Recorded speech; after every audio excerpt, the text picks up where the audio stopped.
नमस्कार, आप देख रहे हैं YouTube channel education portal Krishna और मैं हूं कृष्णा आनंद सिंह। बिहार त्रिस्तरीय पंचायत चुनाव 2021 का पहला चरण आज संपन्न हो चुका है और प्रत्येक मतदाता को इस बात की जानकारी चुनाव आयोग से दी जा चुकी है कि अपना मत देने के बाद पुनः यदि दूसरे का मत देने का आप प्रयास करते हैं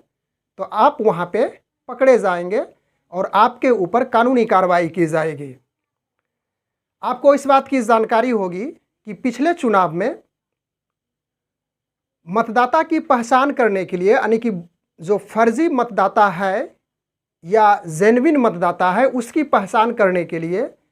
प्रथम मतदान पदाधिकारी के पास इसका पावर दिया गया था, इसकी शक्ति दी गई थी कि आप उसकी पहचान कीजिए कि वह वास्तविक में सही मतदाता है या नहीं है। उसके बाद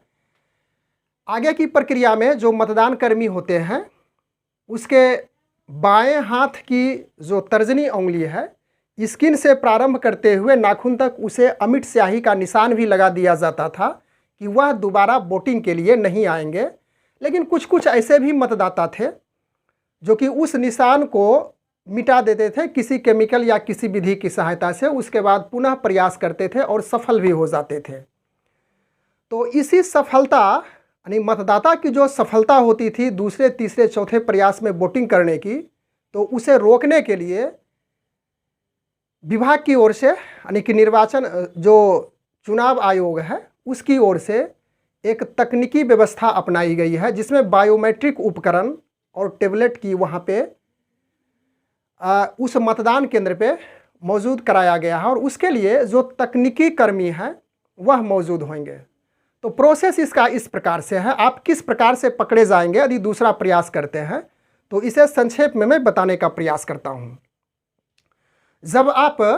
मतदान करने के लिए पहुंचेंगे यानी आपका वह जेन्युइन है, आपका हकीकत मतदान है, आप स्वयं मतदाता हैं, उसमें यानी कि बोगस मतदाता नहीं है, फर्जी मतदाता नहीं है। तो वैसी स्थिति में आप जब थंब इम्प्रेस देंगे यानी कि अपने अंगूठे का निशान देंगे, उसके बाद आपका फ़ोटो वहाँ पे कैप्चर किया जाएगा। उसके साथ साथ जो ईपिक नंबर है वह भी वहाँ पे नोट किया जाएगा उस मशीन की सहायता से। तो आप मतदान करने के लिए पहुँचे और मतदान कर आप जब निकल चुके हैं उसके बाद दूसरी स्थिति में प्रयास किए कि फिर से हमें मतदान करना है। दूसरे मतदाता का आप पर्ची लेकर पहुँच जाते हैं, तो जो ही आप वहाँ पे फिर से थंब लगाएंगे तो आप वहाँ पे फर्जी यानी कि बोकस वोटिंग के रूप में जाने जाएंगे और आप पकड़ा जाएंगे। और इसमें और भी व्यवस्थाएं की गई है कि जो केंद्र है मतदान केंद्र वहाँ पे बायोमेट्रिक उपकरण तो लगा रहेगा, उसके साथ साथ टेबलेट की सुविधा होगी जो कि एक प्रकार की वह एक इलेक्ट्रॉनिक उपकरण है जो कि तकनीकी कर्मी के द्वारा वहाँ पे चलाया जाएगा, ऑपरेट किया जाएगा।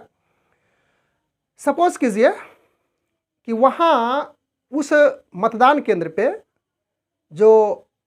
नेटवर्क की कनेक्टिविटी है यानी कि नेटवर्क किसी कारण से वहाँ से गुम हो गई, नेटवर्क नहीं है, तो जितने भी मतदाता ने वोट डाला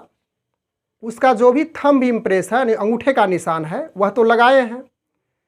और जब वह लगाए हैं तो उसका एक जो बायोमेट्रिक डाटाबेस है उसमें सुरक्षित होते जाएगा और सेम वही मतदाता यदि दूसरे का वोटिंग करने के लिए प्रवेश करेंगे तो उसका स्टोर होते जाएगा यानी कि जमा होते जाएगा। जब वहाँ पे थंब लगाएंगे, आप एक बार आ चुके हैं तो दूसरी बार में जब जाएंगे तो वहाँ जवाब देगी मशीन कि आप एक बार आ चुके हैं। तो यहाँ पे काफ़ी अच्छी तरह से जो तकनीकी व्यवस्था है, जो टेक्नोलॉजी है आज के ज़माने का, उसको ईजाद किया गया है, उसको बढ़ाया गया, डेवलप किया गया है। और अब जो बोगस वोटिंग यानी कि जो फर्जी मतदाता वोटिंग करने के लिए जाते थे उस पर पानी फिर गया है। बहुत सारे मतदाता बार बार अपने हितैषी कैंडिडेट्स को, अपने हितैषी उम्मीदवार को वोट करने के लिए चले जाते थे। बहुत से मतदाता कहीं बाहर रहते थे, देश विदेश या तो कोई अन्य जगह पे हो, और सही समय पे जब अपने मतदान केंद्र पे वह नहीं पहुंच पाते थे उसके लिए वह वोटिंग करने के लिए जाते थे। तो अब उनके लिए खैर नहीं है, सिर्फ अपना ही वोट दीजिए और अपना वोट दे करके फिर उसके बाद आप शांत हो जाइए। तो निश्चित रूप से यह रिपोर्ट आप लोगों को ज़रूर अच्छा लगेगा। Thanks for watching, good bye.